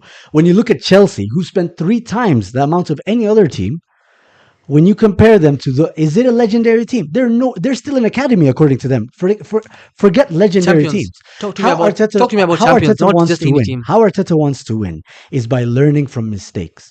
And he went in his first season. He had that spurt, that massive sprint up until April, March, Feb, whatever, right? And then his team fell apart because of lack of squad depth, right? His approach didn't necessarily go with a standard XI, similar to Pep Guardiola and Jurgen Klopp. It didn't work out to him. It didn't work out for him. When you compare that, the second team as well fell away because of still a lack of squad depth. Although I think, to be fair, it wasn't just a lack of squad depth. It was also the fact that Man City were actually fucking insane. That was a legendary team, right? The The Liverpool team. 23-24 season, Okay. right? The 2024-25 season was like just massive injuries. Massive injury. We just fell apart. We didn't have the right profiles, and so on and so forth. So his issues, according to his managerial style, according to his coaching style and philosophy, his Achilles heel has been what? Depth. Squad depth. So when he tries for versatility, you knock on the fact that you're using that as a lightning rod to beat him with because of squad depth, when in fact the reason why he's up there is because of squad depth. The 2023-2024 challenge, sorry, not squad depth, but versatility. He had players that could play in different positions and suit different game states. So, for example, Kai Havertz. Initially, we signed him as a left central midfielder to replace Granit Xhaka and do those late runs into the box. That didn't necessarily pan out, but there were other games where he played as a striker and it did work out, and in other seasons. So right now, that's what he wants to do, not just with his defenders, but also with his midfielders and also with his forwards. And that's fair play. Okay. Because right now you're criticizing us as if we've been on some, as if we're third or fourth, as if we're Liverpool at the moment, one of the worst ever defending champions. We're not. Look, okay. That was our second, for example, Aston Villa. That was our second loss of a 22 game season so far, right? In multiple competitions, in all competitions, we're still the best defense. We have one of the best attacks. I Okay. don't understand the issues that when- I don't understand what you're trying to call out. Okay, let me look at it this way, right? When you say lack of depth for the last 3 years, I see lack of quality. I see lack of quality in your 11, right? To the point where now you need depth in terms of versatility. If you have a solid 11, right, you don't need versatility. If you have a solid left back, right, if you have the best left back in the world, when Robertson was the best left back in the world, they didn't need to make him a right back or a mid. Let me finish. Such a facetious argument. Wait. But carry on. I'll respond in a Like bit. when you're looking at versatility and depth, I'm seeing a lack of quality. That's why you have to do this. So because you don't have a proper number 9 who can play in almost every single game, now you need versatile players, right? Versatile players should be there to help the quality players so that you're fixing things. You cannot build a first 11 on versatility and not quality. I don't think I said we have a first 11 based on No, but your first 11, for example, Calafiori playing left back, that's him being played out of position, right? It's his versatility as a left back because it's his style he's of a play. centre back. He's, Wait, let me finish. Let me finish. He started every single game this season as a left back. He is, by every sense of the word, a left back.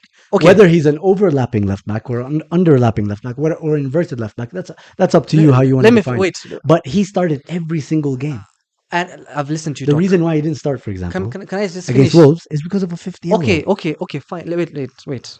You're distracting me. My train of thought. It's because it's My scrambled. point is, no, it's not scrambled. When you for example, you bought Ben White, right? He was a centre back. Senor, you made him a right back, but he can also play centre back.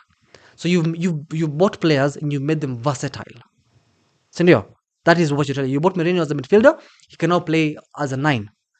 Versatility. Havertz, you've just mentioned it. Lewis Kelly is a midfielder. He can now play left back. He's never played midfield for us, but he's a left back. No, but like he was a He's midfielder from the academy. But he's a left back. That's what Arteta wants from him. Wait, He's a left back. I get it. I'm not arguing with you, right? No, but we are debating whether some players if I sign are what they are. if I sign a striker somewhere and then I play him left back, I don't think you're understanding my response. My response is your perspective. You're looking at a player from your side. The thing I'm looking at is saying 9. Okay, you're looking at it and saying it's a 6, and I'm like, no, it's not just the fact that he's a 9. That's not what we're doing. That's no point of that. It's the fact that what they are, they have attributes that make them versatile. But by every single definition, they are the positions they play. Okay, which is a left back, for example. If you don't have versatile players and you have quality players, how comes when Saka is fit, he only plays one position? So I mean, he has switched over to left wing sometimes. Left, wait. Yeah, he did. That's during the game. Literally this season. During the game, not first 11. Like you trying to. All right, fine. Carry on. The few quality players that you have play in their position. True or false? Yes. I don't see They start. I don't see Gabriel playing left back. Mhm. I don't see Saliba playing right back Of course. because they are very good Specialist. in their position. Specialists, yes. Specialist in the position. That's the quality I'm talking about, right? Mhm. When Rice plays midfield, right? I've never seen him play the left wing. Mhm. He's always played I in mean, I his don't best think position. anybody, any manager in his right mind would play Rice at left wing. Well, He does play, for example, at 6 wait, in certain game states. you're missing the point here. I'm saying your few quality players that you have, which to me, in my opinion, are like 4, right? It's Gabriel, Saliba, Rice, and Saka. Those are the 4 players to me are like no quality, and that's why they're not And versatile players. And Raya. And keeper, it is. You can't. I mean, that's the only position you can play. I mean, you But the other suggested players, Rice might play left but wing. the other players, maybe Rice can play. the Maybe other Raya players, can play right wait, back. the other players, right? I'm sure what you see as versatility, we see it as weakness. That's why they have to be like, oh yeah, I this don't know game about we want we. Trossard. I don't know about who we is, but for example, naturally speaking, right? When Man City, before they signed Haaland, right? When they needed goals and Kevin De Bruyne missed out on 3 months, right? They lacked goals. They were playing with a false 9 of sorts. Can't remember who the false 9 was. But who steps up to the plate in a role that they didn't understand? You've never seen them do before. İlkay Gundogan. He was playing as a midfielder. He was playing as a midfielder, but he was scoring goals. As a right? His midfielder? end yes, I understand. He wasn't playing that. left wing. But he provides goals and assists. Before, he was more a Toni Kroos kind of midfielder. He wasn't the kind of I'm box sorry, to box. number 8, number 8 and number 10. Those are similar profiles. There isn't that much difference compared to. It depends on what you're being asked to do. And So, that's for an example, injury, not versatility. That's an injury. Like Pep played Gundogan in that slightly advanced role because KDB was not there, not because they were playing a different opposition. I don't necessarily think that it was an advanced role. I think he was being given different instructions. So, for example, Was it because of opposition or was it because of an injury?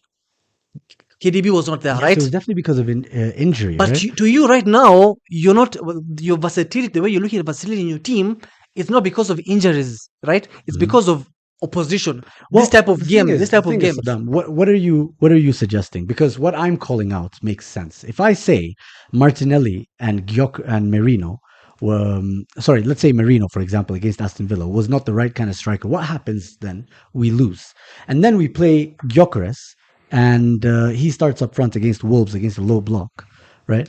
We struggle to score. We scored from one set piece. Literally, we didn't score any goals of our own that game, right? Because in my opinion, he used the wrong kind of striker. Then what's the inconsistency in my logic? Our worst 2 performances or worst 2 results, whichever one you want to look at. I'm calling out the reasons, and you're saying no, that's not the reason. The reason is because you only have 4 or 5 world-class players that start week in, week out. No, Is that what you're saying? No, what I'm saying is, you lack quality players That's in specific positions. So yeah, I'm right. So you're you're saying that. No, you lack specific quality players in certain positions. That's Okay. why you need different types of players for one position, and that's why I'm saying you're not winning the league because no one has won the league based on having versatile players around the pitch. Okay. Versatile players should help let's talk you. about versatility and a team that you didn't support at the time they were using versatility. Did Sir Alex Ferguson not win 13 Premier League titles? And one of the main attributes of his squad was that you had very non-positional players playing in those positions and doing that very, very successfully. Park Ji-sung could be played in tennis under Alex Ferguson's management, and he would win Wimbledon. John O'Shea was played as striker once. Rooney was played at left back or right back and central midfield at many, many, many times. What do you say to that? 13 Premier League titles. The starting 11 was pretty much the same. Oh my God. So the starting 11. Wait. And the starting you don't 11. Think, you don't think the starting 11. Our players were out of necessity, for example? No, it's because of an opposition, not injuries, bro. Oh my days. When you every single example you've mentioned here of other teams before, it's someone is out or someone is injured or maybe even resting. Like I don't even mind you saying we cannot play Mourinho right now because he's played 4 games in a row. We need to play Gyökeres right now because we need to rest this person from a party injury, and not necessarily because we are playing a certain type of players. So all teams that have won the league that I have watched with my eyes, their 11 don't change based on opposition. You don't change your You 11. don't think, for example, Vic, you're a United fan before Saddam was. You don't think Alex Ferguson tailored squads, starting 11s, against certain teams? You wouldn't say so? Well, I remember very clearly he would change up his playing style, right? Against Arsenal to be way more counter-attacking, and he would win games, important games. You Counter-attacking playstyles where he would literally just park the bus and win games. Jose Mourinho, for example, would win trebles doing that. You think, for example, Inter wait, Milan. doing what? Wait, doing what? Inter Milan. You know you're shooting yourself in the foot. You're mentioning Mourinho. Yes. His first 11. His first Did 11. he have teams where Drogba doesn't play because the other team is doing There's something? there's games, for example, against there's Okay, games, let's go. for example. Let me finish my thought. Let me just move on. No, Wait, let we me move on. Me, let I'm me- I'm let me done. finish my example then. I- Javier Zanetti was not a left back. Where is he playing in a semi-final? because of what? I tell me. Because Tell me of because of what? what? Because of injuries. Because of versatility. No. Yes, because he could do that. Because he was See, he's mentioning what's one the- player what's against the- one game, one player against one specific game, and you're mentioning Arsenal during the league week in, week Like out. multiple times, You yeah. want a team for Aston Villa, you want a team for Wolves, you want a team for Brugge. I mean, it's actually Like you- even. like that's- imagine what he's actually said with players like you've mentioned that you wouldn't want Martinelli against a certain opposition. You wouldn't want maybe Gyökeres against certain opposition. Think about like maybe in the title, like maybe City's last title winning team. Was there a game where they were going in and saying like, oh, we actually don't want Foden for this game? Or Yes. we don't want Haaland Foden for is a this great game. example. Oh my days. Foden is a very, very good Never. example. No. Yes, because first of all, Foden would fluctuate because of form and so on and so forth. But there were other games where they were like, nah, this is not the right kind of Yeah, exactly. physical game for him. Because of form, but not because they were saying that okay, Either way. Foden Something is not else. suited for this great game. Great teams have a way of playing, and then it's the opposition, right, who need to figure out. Like you've been top 2 for like 3 years in a row, and you maybe 4 years now, right? You shouldn't be playing games. You shouldn't be playing games, or rather having teams set up because of your opposition. Like you should have a way of playing to the point where, like I can tell you first 11 year Klopp, I can tell you first 11 year Pep, I can tell you first 11 year Slot last season, simply because there was a way of playing, there was a team, and you needed to beat this team. Not necessarily this team needs to prepare for you. Okay, so let's wheel you through the wheels of time. Let's go back through the wheels of time. As an Arsenal fan, I've seen that methodology, and it still didn't work for us. Where you play a team regardless of how you want to play, whichever starting 11 starts, right? They play regardless of the game that is ahead of you, right? The opposition that's ahead of you. And we still didn't win league titles. We still fell away. Because the Now, personnel the thing wasn't is, good enough. huh? Because the personnel you had at the time wasn't good Whether it enough. was the personnel or the tactics, It's whether personnel, it bro. was the manager on his final last few breaths, whatever, it doesn't matter, right? The thing is, Arteta has seen a different approach, and whether you want to go and jump to league title talk in December, right now you're talking to the team that's top of the league, right? And with the 3-4 world class players, is probably the best performing team in Europe. And you want to criticize us for our versatility. Whereas for me, I'm happy that we have that versatility. What I'm criticizing is the managerial selections for the appropriateness of when they uses that versatility. So, for example, if you're gonna cut a tuna with this steak knife, right, and then you go and use it against some rock, then you're not necessarily gonna make much in the way of progress. So as we move on, the Madrid 3-peat team, I can tell you offhand. Barcelona, the one that won everything, I can tell you that first 11. Treble winning season. Uh, every single team that has won major trophies, I can tell you the 11 because you can change your tactics, but if you have world class players, you don't need versatile players on your 11. For example, Yaya playing as a centre back in the Champions League final, he's versatile enough, but that was because I think Piqué got a red card. Yes, 209. Yeah. Piqué got a red card, right? That's why Toure played centre back.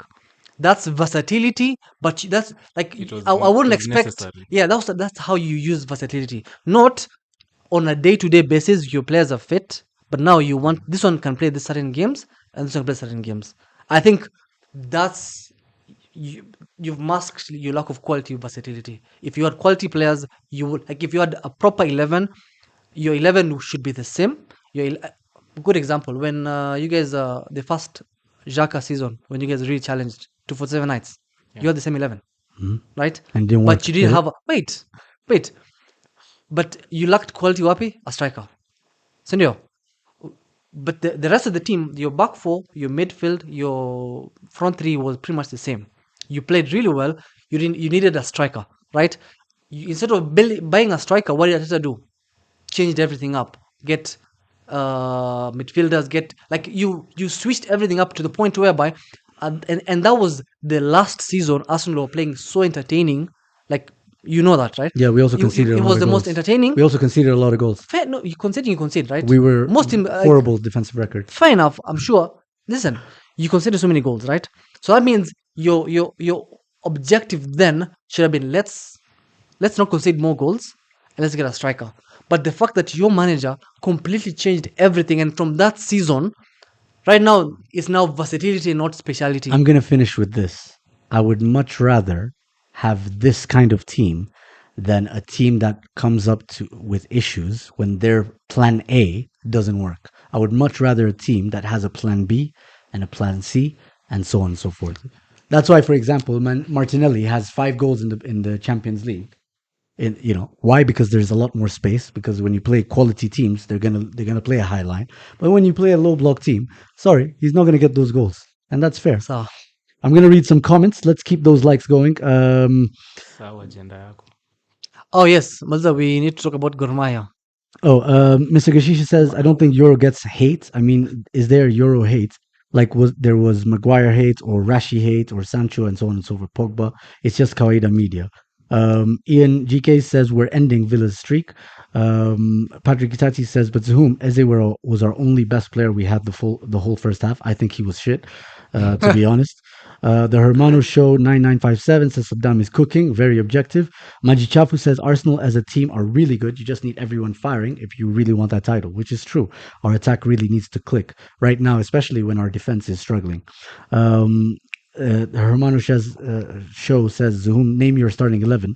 For me, my starting 11 when everybody is fit is Against David any Raya opposition. against any opposition.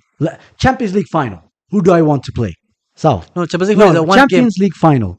Tell Who me do a I league. want to play? Tell me a league. The biggest game. A team that can win every single The game. biggest Champions game League final. of the You can season. tell me based on a certain The opposition. biggest game of the season. Tell me in a my league. opinion. Tell me a league. No, the biggest game of the season. You want the best team to play. No, tell me Your a team. best players. Listen, tell me a team that can win against 19 teams.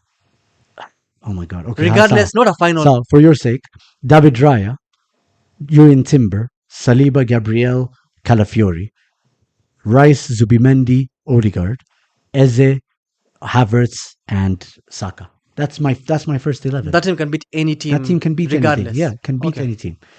And I would also want them in a final. Hermano says the only position that Liverpool had to alternate was the 9 because of Jota and injuries.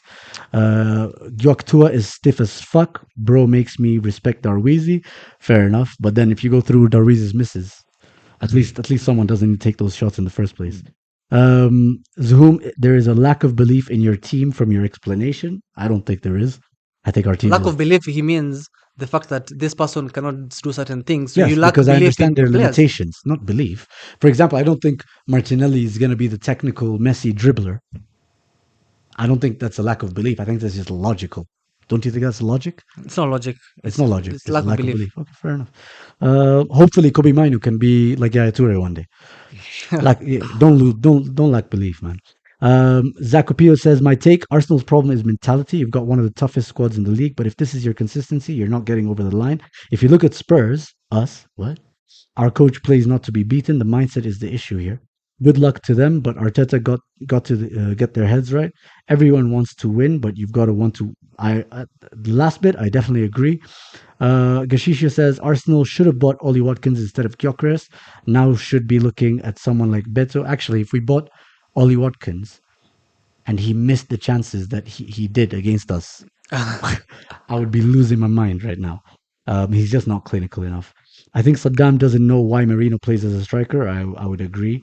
Wilfred Moridi says, when you hit Saddam with facts, he spits, I don't care, or it doesn't matter. He just needs to understand. Not all conversation is banter. Come with facts and explain. Jagamia says, damn, the great Kyok Tua gets a spot on the bench. Yeah, he really does. Until he figures himself out. Like, I think the Gyökeres issue isn't... Rival fans might say he's shit now, which is fine. I'm saying he's not great now. He's not good now. But then we started the first season we had with Havertz, where everybody was like, "Yo, nah, that was the worst signing of the season." And I was like, "Well, let's not jump the gun a bit too much." And then what does he do? He springboards us with an amazing second half of the season to an almost title. We finished with our highest ever goals scored in a league for Arsenal in Premier League history, and that's higher than the, what do you call them, the Invincibles.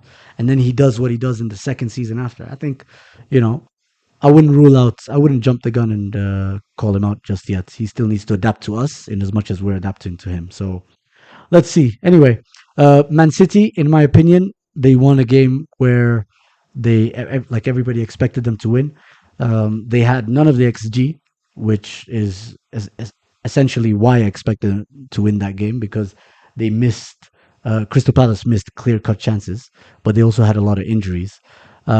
Chelsea won a game at home against Everton. Cole Palmer back. You know, he might have a role to play in how the top four finishes. So that's going to be an interesting addition back to their team. Spurs losing to Nottingham Forest. Nottingham Forest is suddenly away. Going to be a tough place to 3-0, go to. right? Yeah. Suddenly it's going to be a tough place to go to. And that's the thing. I think there's certain players and managers who are just meant for mid-table teams. And certain And I kind think of teams. and I think they Certain kind just of teams. thrive there. And I think any once they start playing for top teams or whatever, start managing top teams, they just lose it. I think Moyes being one of them, he's fantastic for a team that has almost no expectations, right? Right. He won them the Conference League, right, with West Ham. Yeah. He's doing really well right now at Everton, and the same thing with Thomas Frank. Thomas Frank at Brentford was unstoppable. Like, as in, on his day, he would Brentford was- away yeah. was a task for They everyone. were a problem. They were a I problem. remember, I think they beat us at Old Trafford like almost 2 seasons in a row. If I'm not wrong. I think Thomas Frank, what he did at Brentford, I think it's environment. Again, he is respectfully a mid-table manager, and I think we get carried away. We see someone who's mid, doing really well at a small team, and we think, you know what, maybe this guy can party a big team. It never happened. Now, Same thing with players. Yeah. We have so many players who thrive in mid-table teams. I think Man like Spurs, Isak. Isak is meant for a mid-table team. I think he's a good player, but I he's meant wouldn't for a say mid-table that. team. I wouldn't say that. Isak is, bro. I wouldn't say that. Liverpool obviously won their game against Brighton, but you know Brighton missed chances. They Brighton did. missed a lot of chances, and that game could have gone either way. But regardless, Ekitike is the best example of a signing going right. Yeah. He's probably the only striker signing that's hit the ground running. Really, if you compare, for example, Wissa, Woltemade, and all these other guys, they just haven't gotten off to a great No, start. Woltemade isn't as bad. He's not as bad, but I'm just saying he's Wissa, not great. Sesko, I mean, Gyökeres. Woltemade scored an incredible header. I mean, Wissa has been injured. He's only just. I know, but for like when you take a step back and look at all the signings, the one that's has fit the profile and started well and fit the team well and assimilated well is Ekitike. You get what I mean? Yeah, There's no other. and that's despite being dropped for a record signing. You know, some games he should have So started, and they decided suck and well does nothing. so what really frustrated me over the weekend when I take a look at social media and I just take a wider look of it is how takes flip flop, right? What I don't like is how last weekend guys are like, "Hey, Man City 5-4 against Fulham." Nah, man, I think there's something wrong with the City side. I don't know, man. I just don't see them challenging Arsenal, Moody was here saying, "Unajua, and this is." that's wrong in my opinion because first of all, teams are for whatever reason, teams are struggling, right? In different ways for injuries, form, adjustments to a new league, signings, and so on and so forth. But all of those things put together have made this the most competitive league I've seen in a while. If you look at the league table, if you look at first up until 15th, it's low gap. You look at where you guys are compared to 13th or 15th, it's a small We gap. won and we would be fifth. Yeah, you know what I mean? Which means it's very competitive. And then you have teams like Sunderland and Aston Villa who are just living, like especially Aston Villa, living on the edge of XG, and they're not where they're meant to be, but they are, regardless. They're there. And then, so they flip flop. Arsenal win their game. No, Arsenal lose their game against Aston Villa. And then Arsenal then win against Wolves. And then obviously Crystal Palace lose to City. Guys are like, City are about to go on a run again. And the same guys that say City are about to go on a run again were 3 weeks ago saying, I don't know if this is the same City that could go on It's a not the run. same city. It's not the It's not same the same city. city. So can we just tukwena msimamo? Like my msimamo is it's fucking November, it's fucking December, it's fucking January. Like we're still 2 points ahead. We're still 3 points ahead. Like even if we go 5 points clear, we're still 5 points ahead. If we go 8 points clear, like it's still fucking January. It's still fucking Feb. We don't know what's gonna happen, right? I still think we'll win the league, but that's what I feel will happen. You get? That's not necessarily my prediction or how things will go. That's what I feel will do. But I think most logical people generally know Man City will win. That's fine, and that's fine. If that's what the Logical majority people. say, that's fair enough. But I just hate how we can't have one, like not necessarily one unified stance. One person can't have one stance and stick to it. Everybody just switches. So, for example, Kiarie was here last week talking about, oh, it's crazy how Arsenal fans were looking at Man City and, they were looking at if City lose these certain games, they might be 8 points clear. My guy, you were the same guy that thought you were going to be 8 points clear of Arsenal. So, like, first, guys, look inwards and just accept that it's far too early to even rule out Liverpool. It's far too early Nah, to nah, even nah, rule out nah, nah, Liverpool, in nah, my nah. opinion. To be quite realistic, if you're not rooting at Liverpool, you can't rule out Man United. And to be honest, Whatever, man. it's Man City, maybe Chelsea. I think if I were But then United, again, I'd be Chelsea, happy. damn. If I were United, I'd be happy with a top four finish back in the Champions League with the big boys and the money that you would need. Like, bro, let's be happy, especially because the money that you spent, you're a bit tight right now. You get what I mean? But we make money. You're talking about January, and nobody's saying anything about signings. You guys are talking about changing formation instead.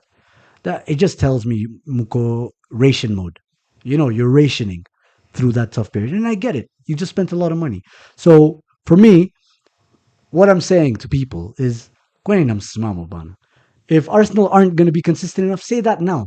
Don't then say City are not going to be consistent enough when they But stumble that's in unfair. January You or want people December. to react based on things that haven't happened. If you lose 2 games in a row, right? Football sports is an emotional sport. People make opinions based on that's why it's special. Like you've lost today, we want to know how you feel about this loss today. We don't care about your logical explanation 2 days later. Maybe you tell us badai, but It's not if about that. you It's have about how are we going to talk football? Are we going to be irrational and flip flop like we're bipolar week in week out, no or are we going to have consistent conversations like, yeah, this is happening, this is happening, this is happening. Let's accept that this is happening. Or this is a surprise that this is happening. I'm you just can saying that. be logical and emotional. I don't think I think if you're emotional, you're more likely to be illogical. It's very unlikely that you will be emotional and logical, which is why we have your opinions. okay. Anyway, Before we end, yeah. there's a video that I want us to play. Producer Kotari, let me know when it's ready, because people are saying, "Oh, Najua, you're just talking bad about Gor Mahia." This is the goal that they conceded. Sorry, this is the goal that they scored. The last time they won a game, I think it was against Police. No, against Tusker, right? I Goat sent you a funded video. trader. I sent you a Yeah. video. Uh-huh. I think it's being shown right now. It's on screen. I think it's Opondo. I think it's a keeper, right? Bro, look at this goal. Um, Look at like you want to tell me this day and age, keeper anakanyanga nyoka, like you're missing a ball, and the pass, there was no pressure. There was nothing. It was a long long pass. It wasn't like a short pass where like he was caught off guard. He could see the ball coming, and then he just let the ball go in. And this is because we started now documenting videos. You don't tell me Gor Mahia is over 21 titles of Mishinda over those so many years. of course, there's definitely scandals, bro. Exactly I have my no point. doubt in my mind. But then, then you're opening up a can of worms that nobody really wants to open. What Tusker- about the scandals, for example, that we already know about? Juventus, Inter Milan. They AC was Milan. stripped off. Yeah, that's what I'm Juve saying. was like, stripped off. That's what I'm If saying. you're like, guilty, what- you're 21 tukisema leo tuna audit. If we're gonna audit Gor Mahia today, we remove all these funny goals. Bro, they have maximum maybe 5 titles. Tusker last year won the league, right? Was there a scandal? Not really. Tusker last year didn't win the league. Was there? Can you please? Sorry, I'm talking about police. Police won, right? Yeah. Did we see any Yes, we did. own goals, funny own goals? Yes, we did. We did? We did, bro. We saw, for example, Fapaka against Gormaya. Like for example, Gormaya being given like 2 or 3 offside goals in a game they really should not have won. So Pak against Gor Mahia. Yeah, During the title race. Gormaya. So, for example, So Gor Mahia was being favored. Yes, and they still lost. So no. There's so many things, bro. Like there's match fixing, bro. Like my brother said there was like match fixing scandals at Nairobi City Stars, and they were caught. Players were caught, and the people paying those players were also caught in a heist, in a sting operation by the police. Oh, I saw that. You remember that? That was I 2, remember 3 years the ago. exposure. Yes. Yeah. Even our number one keeper. Of course, he's not our number 1 anymore. But Yeah, I but get what you mean. our former Yeah, keeper. I mean, there's no excusing that. Who's number 1? Opondo is number 1. The guy who just let go Sonona. Bro, how do we get out of the hood? We're not getting out of the hood. I don't know why anybody was under the impression that we are getting out of the hood. So Tutam. We are, bro. It's so bad. It's so bad. We are stuck in here, man. I'm telling you, it's peaks. It's peak and it's cheeks. So how do we passionately? Well, we want to support our local teams, right? I don't know, man. Like it's just Since so Hamudi went to Tanzania, have you ever gone to a local game? nah. I haven't, bro. Like it's not just the whole like turning out for a game and whatnot. Just like, even like how accessible these games are. Like, bro, you want to go to a game, and it's held all the way in like Machakos. I have to travel out of the city. There's no water there. There's some games at Is there water? Nyayo. There's some games at Nyayo. It's actually quite Okay. it's flourishing. There's some games at Nyayo and Kasarani, but even then, when you go to Kasarani, right, it's not a very good experience. I know it doesn't happen all the time. I'm not saying it happens all the time, but it can happen that tear gas is thrown or something. But tear gas, Then- it's only one team. I rarely see Shabana versus Tusker. Is that There's- tear gas ever? No. Bro, do Kenyan players want to go for Kenyan Premier League games? I remember Nairobi City Stars went for a game at Kasarani against Gor Mahia. What happens in their locker room when they go back? My brother's phone is and a bunch of people in the locker room's phone, they're stolen.